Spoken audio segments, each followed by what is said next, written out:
بسم الله الرحمن الرحيم نحمده ونصلي ونسلم على النبي الكريم وبعد. As mentioned after Salat al-Asr today, inshallah, today's Khatira and next week as well will be about the Muslims' conquest of Al-Andalus, Spain. Honorable brothers and sisters, as you know that the Khulafa al-Rashidun, they ruled for 30 years. Abu Bakr, Umar, Uthman and Ali, radiallahu anhum ajma'in. After the Khulafa al-Rashidun, 30 years later, al-Khilafah ba'di 30 sana, after the 30 years later, the Khilafah, or you could say the leadership, shifted to Syria. Went to Syria. And the very first Khalif, you could say, or Amir al-Mu'mineen, was Muawiyah ibn Abi Sufyan, radiallahu anhu. Muawiyah radiallahu anhu, although his leadership, when he became a Khalifa, was quite controversial, but one thing that he did do in his Khilafah is that he brought back the stability. There was a lot of tension before him, as you know, during the time of Ali radiallahu anhu, and after what happened to Ali, and then when Hassan became Khalifa, and then what happened to Hassan. So there was a lot of tension between that. But when Muawiyah became a Khalifa, Sayyidatuna Aisha radiallahu anha, she used to say, I should pray after every salah making dua for Muawiyah radiallahu anha, because I saw what he did. He brought back the stability. There was no tension in Mecca, there was no tension in Medina. Muslims were living happily. So alhamdulillah, he done something very, very good. Alhamdulillah. After Muawiyah radiallahu anhu, then his son became Khalifa, and that was very controversial. Because there was better people out there who couldn't have this leadership. But anyway, he became Khalifa, people have done bay'ahs. So he was Yazid. After Yazid, then his son became Khalifa, Yazid's son Muawiyah. He became Khalifa. After this, Muawiyah passed away. Then it was Marwan ibn al-Hakam.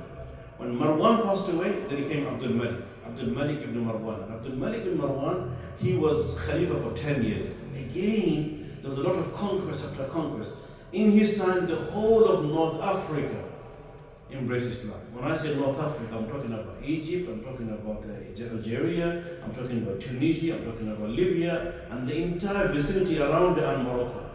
Subhanallah, they all have became, not only embraced Islam, they were strong Muslims, mashallah. Quran and Sunnah was their motto.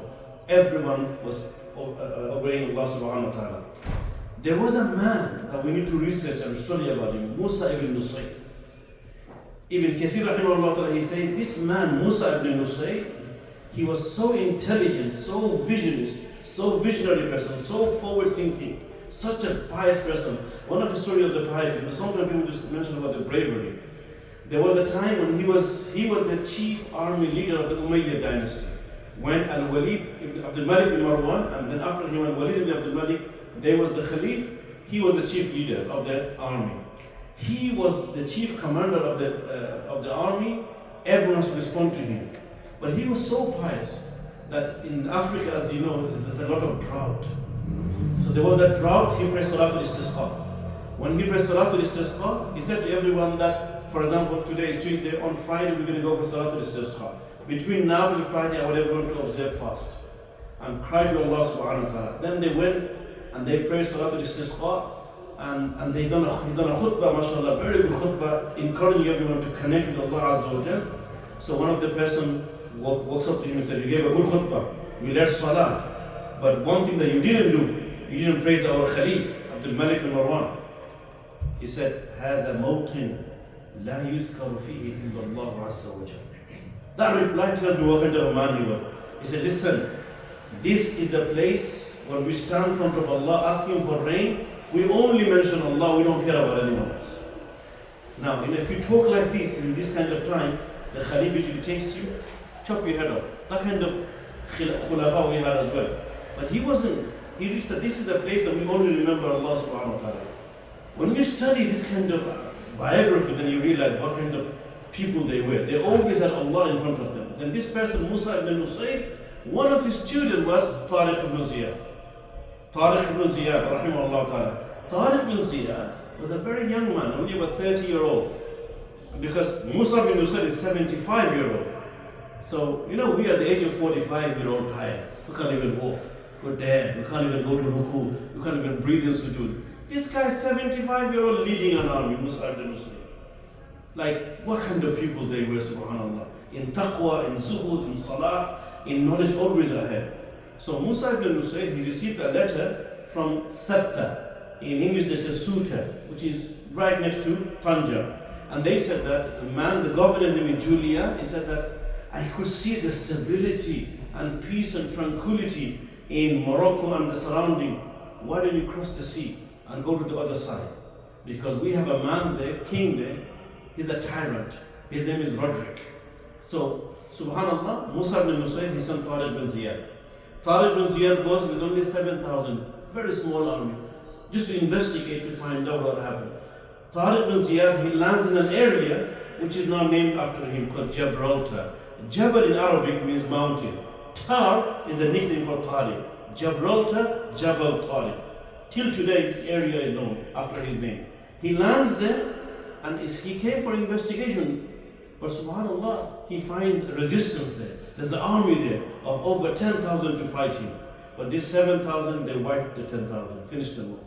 And this is when Tariq bin Ziyad, again, from the speech and khutbah, you realize the connection is not about killing people, it's all about stability, Islam, and justice. He said, أيها الناس أين المفر البحر من ورائكم والعدو أمامكم وليس لكم الله إلا الصدق والصبر.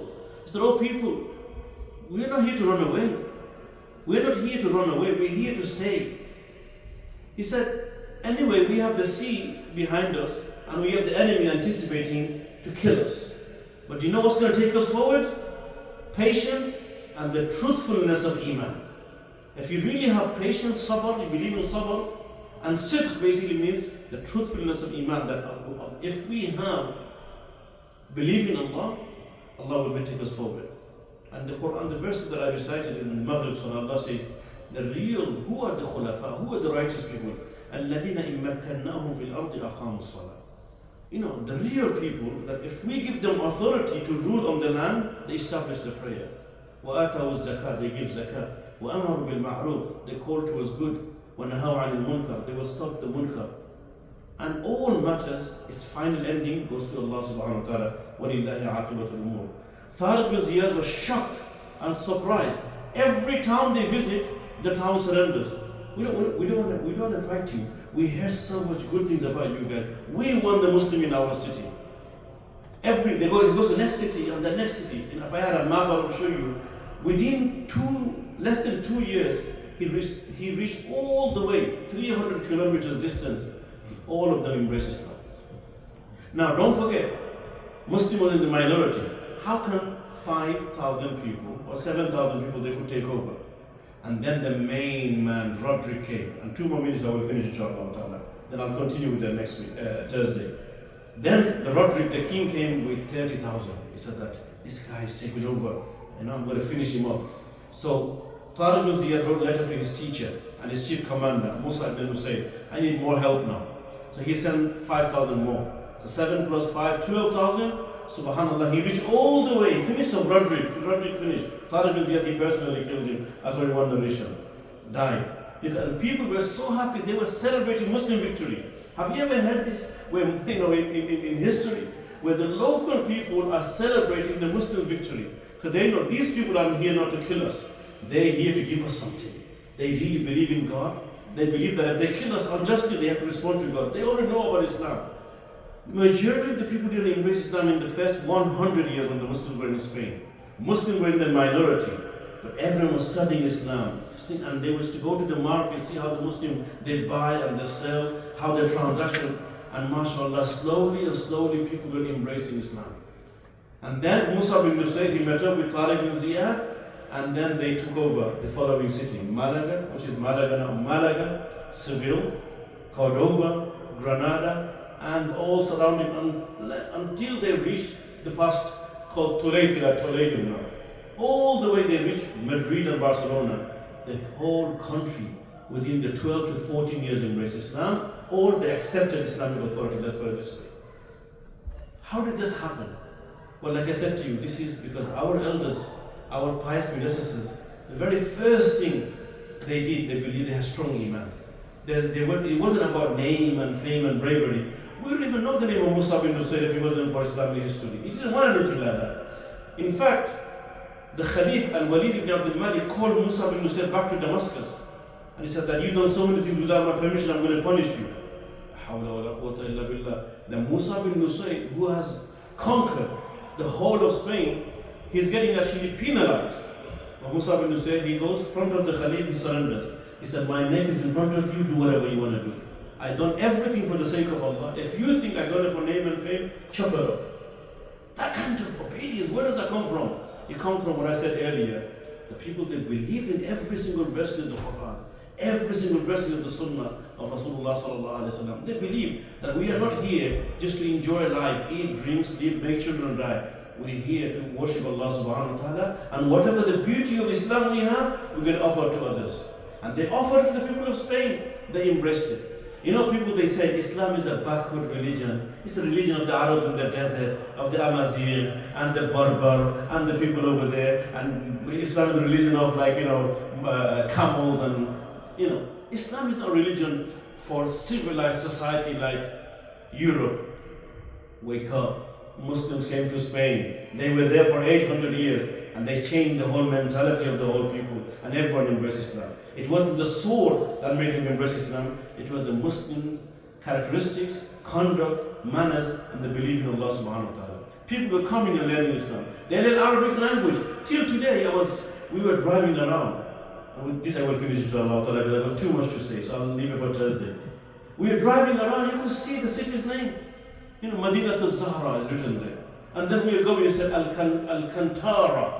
I said to everyone, this is called Al-Kantar. It's an Arabic word for the bridge. And Madinat al-Zahra is the city of the flowers. All the Arabic names are still there. Then another one is Al-Khazikhra. I said, that's called Al-Khadra. It's in Arabic as well. Then we go to another place, and then, it's written there, Quidil Kibir. I said to them, they butcherized the Arabic language. That's called Al-Wadi Al-Kabir, which is the big river. And top of that is the bridge, which is one of the wonders of the world once upon a time in Cordova. So anyway, what I'm trying to say is that, subhanAllah, we need to learn what our forefathers have done. The legacy of our forefathers. We should be very happy and proud what they have done. The legacy is there in Spain till today. The saddest thing is, we walked around the whole of Cordova, we could not find a single masjid to pray our salah.